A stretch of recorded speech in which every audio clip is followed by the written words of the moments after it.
हमारे समाज में, हमारे देश में कुछ लोग राष्ट्रपिता महात्मा गांधी के संदर्भ में भ्रांतियां फैलाने की कोशिश कर रहे हैं।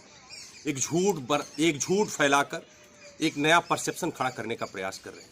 राष्ट्रपिता महात्मा गांधी का हमारे देश में उन्नति में, विकास में, आज़ादी में महत्वपूर्ण योगदान रहा है। राष्ट्रपिता महात्मा गांधी के संदर्भ में उनके भाईचारे की एक मिसाल को पेश करते हुए मैं एक बात कहना चाहता हूँ। हमारे इतिहास में बहुत सारी चिट्ठियाँ मिलती हैं। कुछ चिट्ठियाँ महात्मा गांधी से जो रिलेटेड है, मैं उस प्रसंग को आपके बीच इस वीडियो के माध्यम से रखना चाहता हूँ। एक वाकया है, महात्मा गांधी जी अफ्रीका में थे और अफ्रीकन गवर्नमेंट ने एक फैसला लाया, अपने यहाँ एक कानून बनाया कि जो भी भारतीय रहेगा उस भारतीय को आई कार्ड पहन के ही बाहर सड़कों पर निकलना होगा। वो आई कार्ड की साइज इतनी भारी भरकम थी, लगभग A4 का साइज का आई कार्ड था कि कोई भारतीय, अगर प्रवासी भारतीय अगर घर से बाहर निकलता है, सड़कों पर निकलता है, उसे आई कार्ड पहन के ही निकलना होगा। इसका विरोध प्रवासी भारतीयों द्वारा किया गया। महात्मा गांधी ने मुखर होकर विरोध किया और एक दिन जो वहाँ की गवर्नमेंट थी, उन्होंने महात्मा गांधी को बुलाया और महात्मा गांधी से कहा कि आज इस कानून को स्वीकार कर लीजिए, आगे चलकर इस कानून में हम ढील कर देंगे। महात्मा गांधी उस अंग्रेज सरकार की बातों पर विश्वास करते हैं और जब वापस लौटते हैं तो अपने लोगों के बीच ये बात रखते हैं कि गवर्नमेंट ने इस तरह का प्रस्ताव रखा है और हमने सहमति देने का अपना विचार बनाया है। अगर सरकार इन बातों को जो कह रही है कि आगे ढील दे देंगे नहीं मानती है तो हम लोग पुनः मुखर होकर विरोध करेंगे।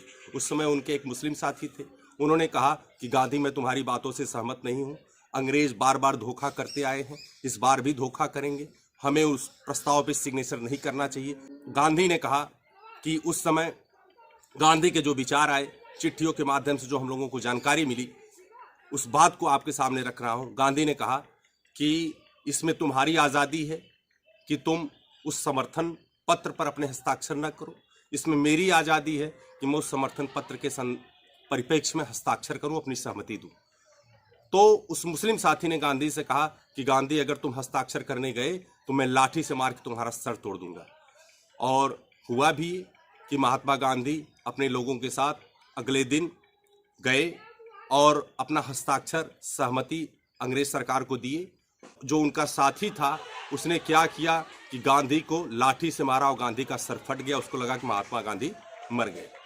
महात्मा गांधी अस्पताल में गए और जो मुस्लिम उनका साथी था उसे जो है जेल में डाल दिया गया। महात्मा गांधी को होश आती, महात्मा गांधी अपने लोगों से पूछते हैं कि मेरा साथी कहाँ है। लोग कहते हैं कि महात्मा गांधी से कहते हैं कि आपके सर को उसने तोड़ा इसलिए वो जेल में है, अब आपको गवाही देना, उसके खिलाफ कार्रवाई होगी। महात्मा गांधी कहते हैं कि नहीं, हम भाईचारा हमारे बीच कायम रहना चाहिए, उसका विरोध करने का यही तरीका था और हमारा अपने जो समर्थन करने के तरीके थे उसको हमने अख्तियार किया, इसमें हमको उसके खिलाफ कोई गवाही नहीं देना है। इससे मामला वहाँ पे समाप्त हो जाता है। घटना यहीं पे नहीं रुकती। इसके बाद जो वहाँ की अफ्रीकन सरकार थी उसने एक नया कानून लाया, 2-3 सालों बाद एक नया कानून लाया कि जिसकी पहली पत्नी ही वैध माना जाएगा, एक ही पत्नी वैध मानी जाएंगी। फिर से प्रवासी भारतीयों ने उस कानून का, अफ्रीकन सरकार के उस कानून का विरोध किया। महात्मा गांधी एक दिन प्रवासी भारतीयों का सम्मेलन हुआ, मंच से बोलने की बात आई। महात्मा गांधी मंच से बोलते हुए अफ्रीकन सरकार के इस फैसले का नैतिक रूप से समर्थन किए।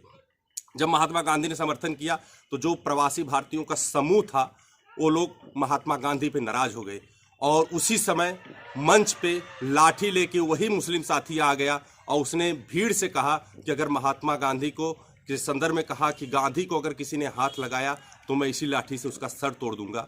महात्मा गांधी ने कहा कि नहीं, यहाँ पे अपने लोग हैं, इनसे हमको कोई खतरा नहीं है। तो वही मुस्लिम साथी कहता है कि गांधी तुम बहुत रायल व्यक्ति हो, तुम बहुत नैतिकता की बात करते हो, तुम बहुत सहज हृदय वाले हो, तुम सबकी भावनाओं को नहीं समझ पाओगे, एक कैसे तुमको नुकसान पहुंचा सकते हैं, लेकिन अगर किसी ने तुमको छूने की कोशिश की तो निश्चित तौर पे मैं उसका सर तोड़ दूंगा। और महात्मा गांधी की इस तरीके से उस मुस्लिम साथी ने सुरक्षा की।